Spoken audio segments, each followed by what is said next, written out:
we're now going to go into the content-specific notes. And first up, we have Rachel Slater, who's from the Centre for International Development and Training at the University of Wolverhampton in the UK. And she will speak for 25 minutes, and then afterwards we'll have 5 minutes for clarification, if you will, and then that will be any points of clarification from you. And then we'll be followed by Rachel Sabatis-Wheeler and the country example of Nepal. So I'm going to keep the time, but I'm sure you won't need reminding. You give me a 5-minute warning would be great. Will do. Yeah. Okay. All right, thanks everyone. I'm Rachel Slater, and it's really good to be here today, particularly with the other Rachel that works on social protection, that everyone gets us confused. And we were discussing earlier that we're not often seen in the same room together. So here's proof we are two different people. You get to see it today. I'm going to talk about stakeholders today. And I'm largely going to follow the structure that we used in the guidance note, which was to look at what's the issue and what are the challenges. So why do we need to talk so much about stakeholders when we're thinking about SPAN? I'm going to talk through some of the lessons and promising practices that are emerging, some of the knowledge gaps, and then outline some principles, recommendations, and conclusions. Now, I thought a bit about the audience that I'd be talking to today, and in the course of this work, it occurred to me that there are audiences at either end of a spectrum or a SPAN nexus. There's one where everybody knows about it, everybody's talking about it, everybody's working on it, and then there's another group of people who don't think about connecting across the two. And I actually think I'm in a room full of the first group of people. So instead of being very basic about some of this stuff, I'm going to actually raise some of the bigger challenges, because I think they're the things, if you already know about SPAN, you're confronting the challenges. You don't need the simple version of how great this could be. So, the issue. We have this global consensus. It's there in the SDGs, particularly in the way that we articulate SDG 17. It's there in the Sendai framework. It's there in the World Humanitarian Summit principles that emerge from that, about working together, and in particular working together in ways that get us out of that humanitarian development silo. And it all sounds great. It's like motherhood and apple pie. Yeah, of course we must do this. But it's a bit trickier when we start trying to do it in practice. And I think there's a great paper by FAO that articulates why this is the case. It says it's not just a technocratic process. We can't just go through our procedures and technical instruments and do this and get it right. It's actually a hugely political process. It requires us to shift our perspectives and reconcile some fundamental differences that we have. And so I'm going to try and explore some of those today and look at how we've overcome them in places where it's been difficult. For me, some of those hopefully reconcilable differences are particularly acute when we're thinking about stakeholders. And I would group them into three. There are questions about incentives of different stakeholders to behave in different ways, particularly in donor agencies. There is serious competition for funding in donor agencies between humanitarian and development. And that reduces the incentives that we have to cooperate with each other, to coordinate well. And I think that's also especially true ex ante. Before a disaster happens, it's even harder for us to coordinate and collaborate. We're getting better at doing it afterwards or during a disaster, but it's still tough beforehand. The second thing is around our capacities. We work on very, very different timelines, and that means we do things in different ways. And we design our programs and our interventions in very different ways too. And that means different configurations of stakeholders in the arenas that we generally do our work.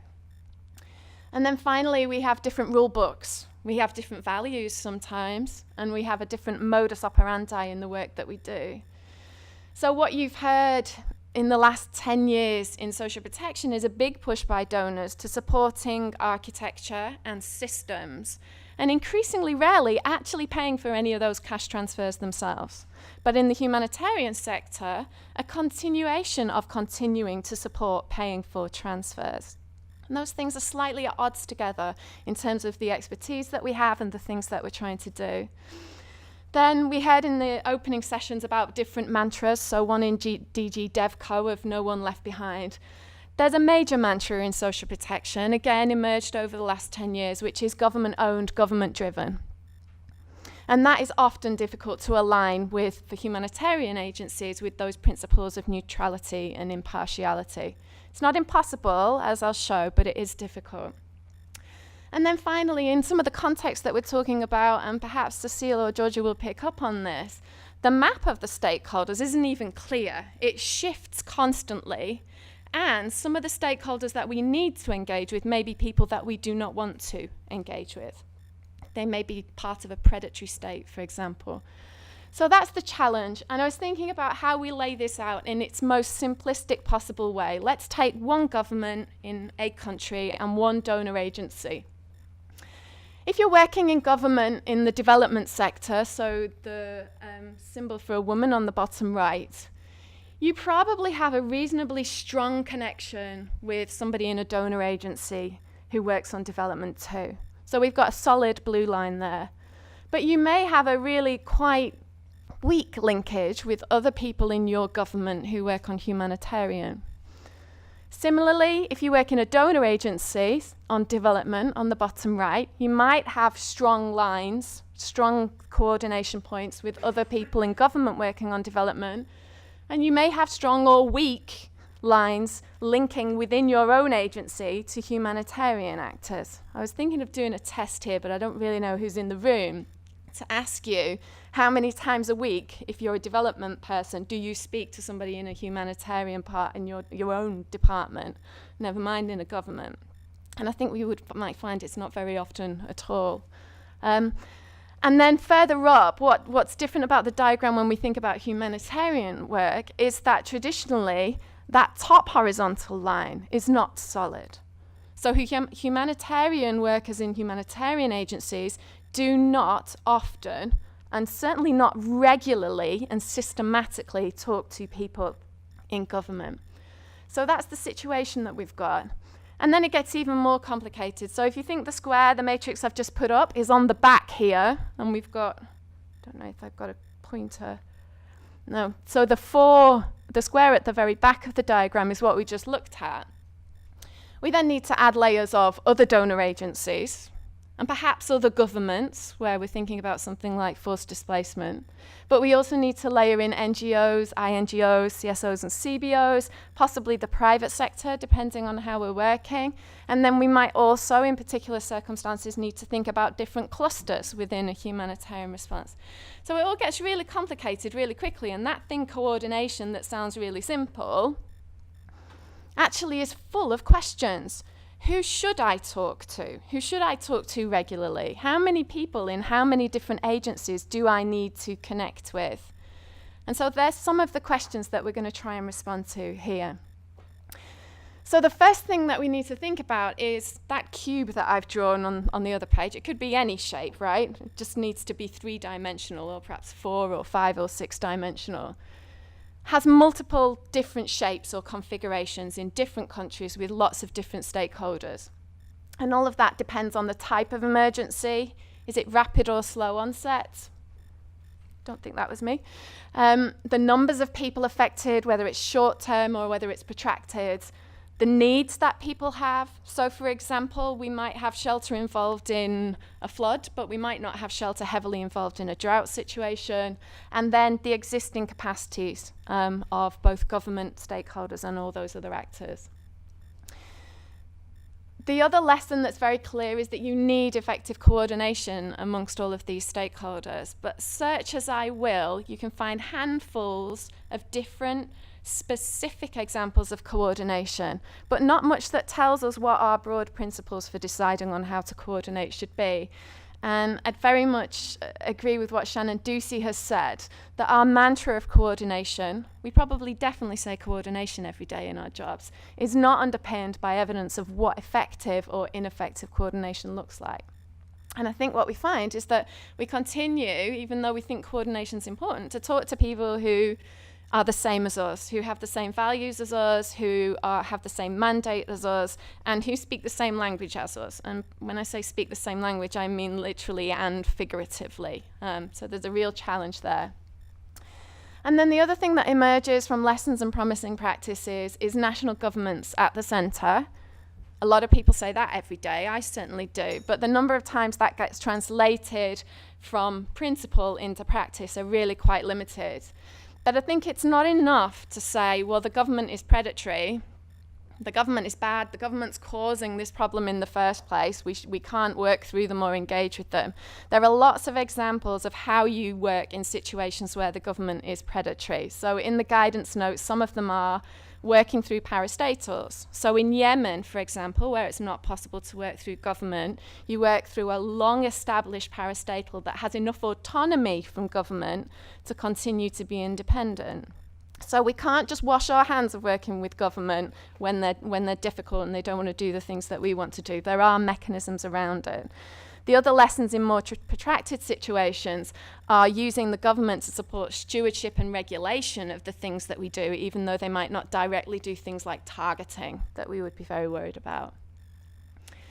The second thing is the importance of bringing in non-donor and non-government actors. And one of the things that I was asked to do in this note was to look at levels of participation and coordination and different ways of articulating that.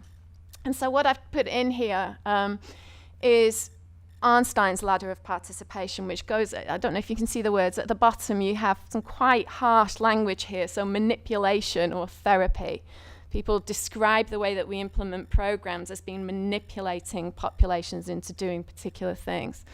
Then in the middle, where I think we often are, particularly amongst humanitarian agencies, informing people, consulting with people, or placating with people. That probably sounds familiar to lots of humanitarians in the room. People call this token participation. I reckon that's a bit harsh because in certain circumstances there are limits to what you can do. But then at the top, this idea of participation and citizens being in control of what happens. And in social protection, there's an increasing move towards that with the involvement of civil society in defining programs, supporting targeting processes, ensuring grievance procedures happen, and so on. And this stuff matters, right? So work that I was involved in, a panel study of 5 conflict-affected countries, showed that when people get to participate in some way in the programs that are delivered to them, their perceptions of government improve and the program performance improves.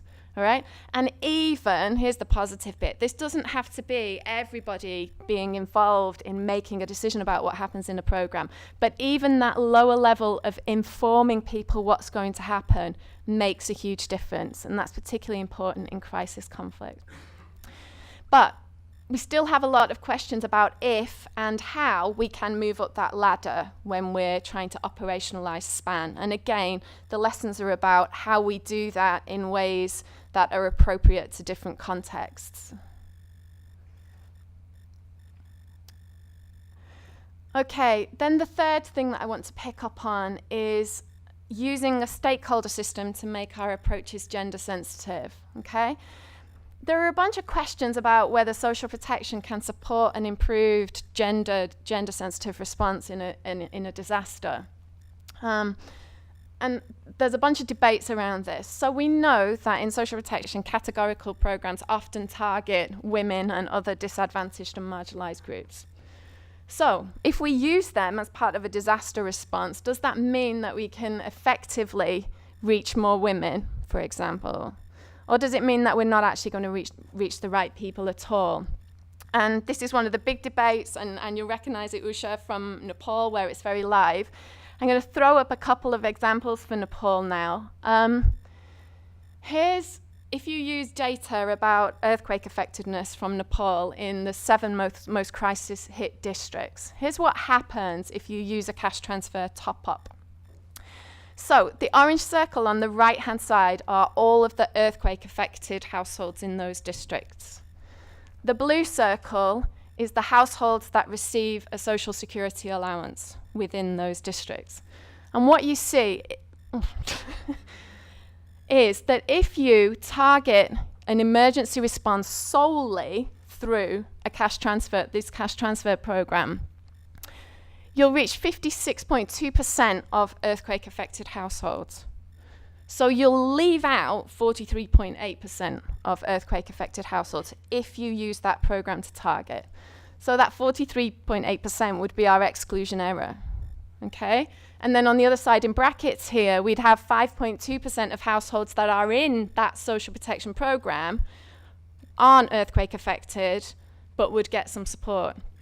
Now for earthquake, you get pretty good figures. If you translate this into a flood in Nepal, in the most flood affected district in Nepal at the time when this survey took place, you get something that starts to look a bit worrying. So if you're trying to reach flood affected households and you use the social security allowances, you'd leave out 66% of flood affected households using that approach. And you'd end up giving support or a top-up cash transfer to nearly 80% of households in that program who were not affected by the flood, okay? So all this tells you there's scope here, but we need to look really, really carefully at shock effectiveness to make this work. But there's another really important point at the end of this, okay? It may tell us that even when a shock's widely experienced, that top-ups via social protection programs often exclude shock-affected households. Okay? The lesson that we take from that is not that we shouldn't use social protection for this. It's that social protection is a complement to the other things that we do, not a substitute for them. So social protection is not going to replace in this situation. But the other really important part of it is that if you route through those programs, you reach people that often get excluded from a humanitarian response. So the woman in the photograph here got excluded from drought response in northwestern, in Karnali district in Nepal. She got excluded because she was already in the social protection program, and the community decided, the Red Cross decided, the district commissioner decided she shouldn't get anything. She already got something else. And we routinely hear stories in Nepal about people being excluded because they're women. They can't get their name on the list. They should be on the list, but then they're told they're on the list, and then when the support arrives, they're no longer on the list. So people who have very little social capital, people who cannot use patronage relationships to make sure their name gets on that list, are enormously supported if we do top-ups, even if that risks us supporting some people who aren't affected. So if we're going to make all of this gender sensitive, we've got to look at both sides of that argument. Yes, we give something to people who are not shock affected, but also we secure and ensure the most vulnerable groups against being left out. And one of the ways that we can do that is using our social protection programs to pre-target who would get some sort of support following some sort of disaster. Okay, so this leads us to what kinds of stakeholders we want, and we have the Sendai framework stressing the importance of participating with women, with all sorts of other disadvantaged groups. And if we leave them out, then what we will find is that we continue to exclude, as well as we might link social protection and humanitarian, we continue to exclude women.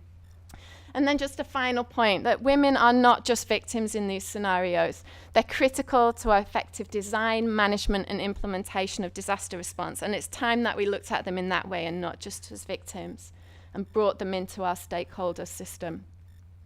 Then the final promising practices is about investing in systems in advance. So using registries, as they do with Lister Hanan and the 4Ps program in the Philippines. And then a final one on delivering span across borders, and those questions about whether we're integrating or running parallel systems in different circumstances. And here the ESSN in Turkey and the CCT for Education that we just heard about are really important examples of integrating into existing domestic systems rather than running things separately and in parallel. 5, okay, thanks.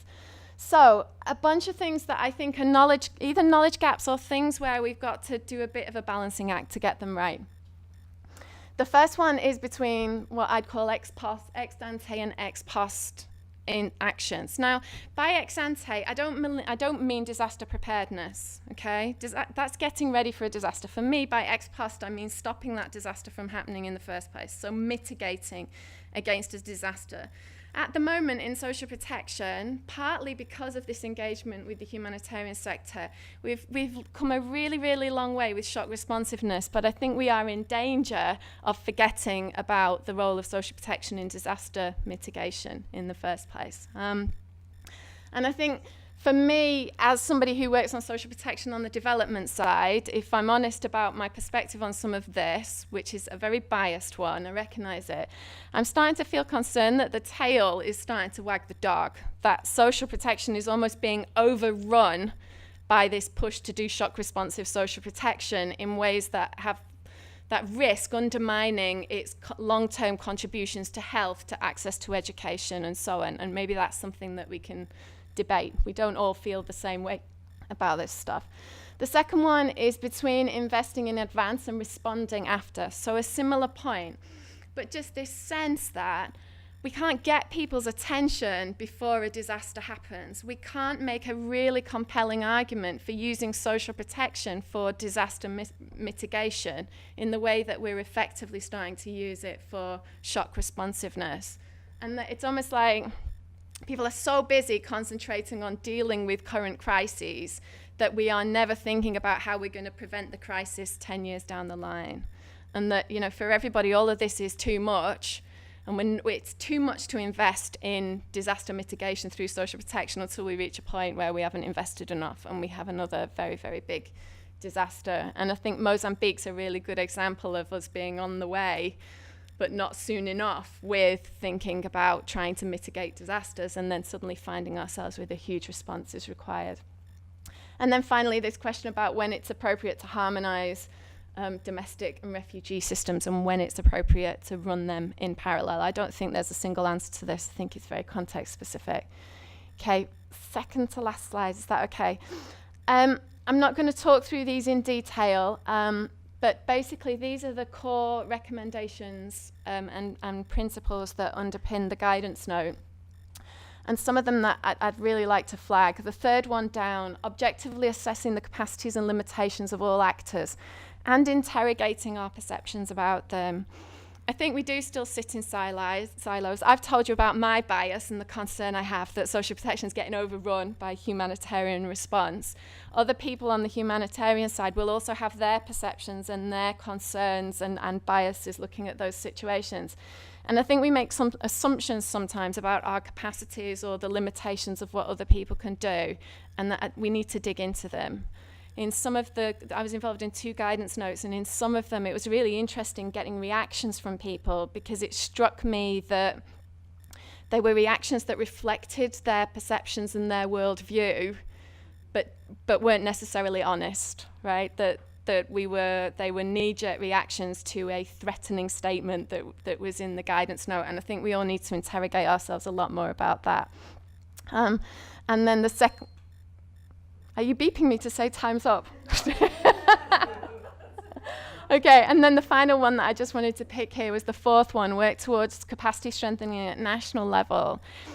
I think it's too easy for us to always point to the national level, and in particular point to governments and say that they need their capacity strengthening. I think we need our capacity strengthening, not in terms of technical capability and so on, but for us to unlearn and relearn those perceptions, those values that we have that make us assume that our way of looking at the world is the right way, and then struggling to engage with somebody who sees it differently. And the little story that I'll tell about this, working in a country last year, going and providing the findings of some work that we'd done on linking disaster management and social protection in the Ministry of Finance, having a difficult conversation about why any of this is important. And the donor that I was with just decided to close the whole thing down and leave. And said, you know, we're not going to get anywhere with this, they're not interested. And it was at that point I wanted to carry on and try and figure out why they weren't interested, because until we do that, we're not going to progress anymore with it. This is the last slide, and it basically sums up the principle for me, that we are often looking at the same thing and seeing something really different, and I think we need to start swapping places a lot more to be more effective. Thank you.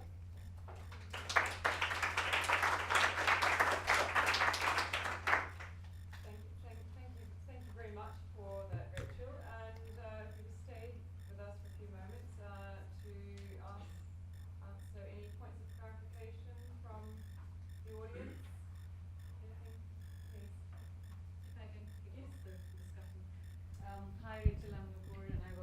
UNICEF. Hi, I work with UNICEF Amnupur. Very interesting presentation, and I really get what you're saying.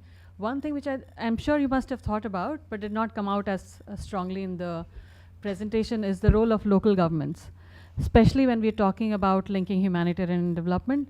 What happens is that as social policy or social protection people, we are very comfortable talking to national governments, working on policies and programs at the national level.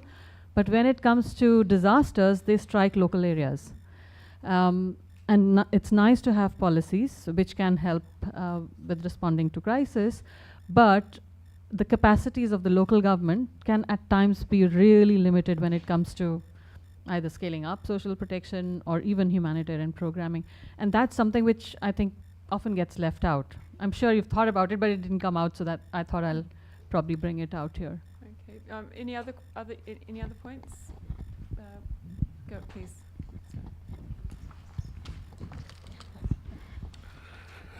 Thanks. Very, very interesting, especially towards the end where you became a bit more critical. My name is Wegner Zorg's Tropical Institute, Antwerp. Towards the end, you made a plea for doing something ex ante with social protection, which I liked very much. But there, I don't really understand why you went with the flow and gave us an example, identification ex ante for targeting. I would expect, in an ideal world, that you target where the gaps are. Now, if you work in a fragile concept, those gaps are huge. Those gaps is the majority.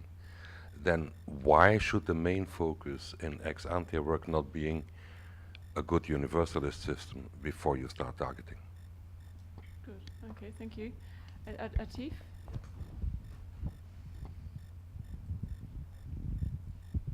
Thank you for the interesting presentation. Just a thought on the cube. I don't know if you can put the cube up.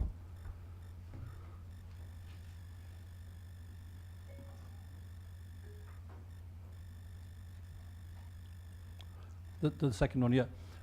Wondering what will happen to these relationships if you put the communities and people in between, because these different actors are reaching them from different modalities, and how this relationship will impact if we put them as a key stakeholders in between, and your thoughts on that.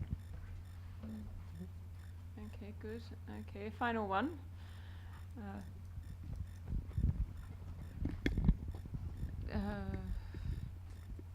Who's got their hand up? I think Karina, go ahead. Yeah. Thank you. Just one question, reflection on what you mentioned in situations of forced displacement. You mentioned that at the very end, saying that, well, yeah, it depends on the context. But could you say anything more sort of on a systematic level? What are the opportunities? Thank you. So that's it. So questions on the 4 questions on the national authorities, the local authorities, I should say, and from Louvain, the ex-ante targeting, and from Atif and UNICEF, putting the community at the centre of your cube, and then the relation to internal displacement. Okay. If you can take the first and third together, just to try and keep things brief. I think that in this list, I haven't put any other government agencies in, and I should have done. So I should have captured local government or provincial government where there is responsibility either for something like disaster risk management or there is responsibility for social protection. And ditto with the community, right? That as soon as you add that layer, I've put in CSOs and CBOs here to try and articulate for it. But I think you're absolutely right that some people are routing through a local level. And our problem is at the moment that most social protection is mandated and run as a centralized process. And so what you have to do is start to line up those systems. And I can't find good examples in a humanitarian situation, with the exception of a little bit of 4Ps where it works differently in urban contexts, for how you do that. And I think perhaps I should have articulated it more clearly as a knowledge gap for us about working through federal systems when social protection is centralised and humanitarian responses are not generally. They're not blanket across the countries. the question about a universal social protection system and clearly articulating that we should be focusing on filling gaps, that's true for ex ante writ large. For me, what I was trying to do and why I said pre-target in that situation was because I was trying to use that example of women who are in social protection. So for them, gap filling wouldn't help. They're not in a gap. They're already receiving social protection. And the idea was making sure that they don't get left out of social protection because they have zero social networks in order to get their names on a list somewhere. And so for that specific example, I think pre-target is the point.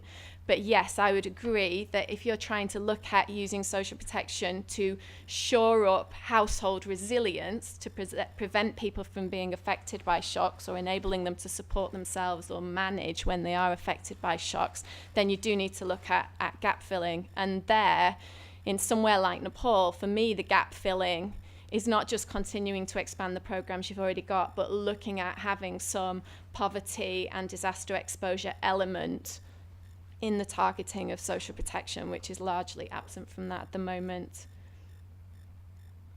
I'm sorry, I've forgotten the final question. Yeah, so what I was alluding to here is that I don't want us to start saying that we should integrate programs in situations of forced displacement always into the domestic system. So there's really great examples of in Turkey of integration and of running through things through domestic systems. But when you look at particularly at donor agencies, there are people are nervous about doing that in other countries. And context generally for me in that situation means least developed countries versus countries that are relatively developed and receiving lots of refugees, for example. So I think one of the examples, I think I'm about to quote Rick's work now, but one of the concerns in Lebanon, from the case study for this project, of course, from one of the concerns about Lebanon was that as a reasonably developed country, donors are reluctant to fund its domestic social protection system. And so if you start trying to harmonize and put displaced people or refugees into that system, donors are reluctant to route money in that way. And so there's a whole series of contextual factors around forced displacement that you need to pay attention to when you're deciding, should I be trying to harmonize? Should I be trying to integrate completely? Can I run in parallel with some elements of harmonization, like shared benefit levels and targeting, but not all things integrated? That was what I was trying to get at. Thank you. And that Lebanon case study is a very good example of how, in fact, the EU Regional Trust Fund, in response to the Syrian crisis, has worked in parallel using to support refugees and host communities. And building up the national systems. But we've got a colleague here from Lebanon who can perhaps elaborate on that later. Okay, well, thank you very much. I think that's it for the moment. And we have now the presentation on benefit modalities.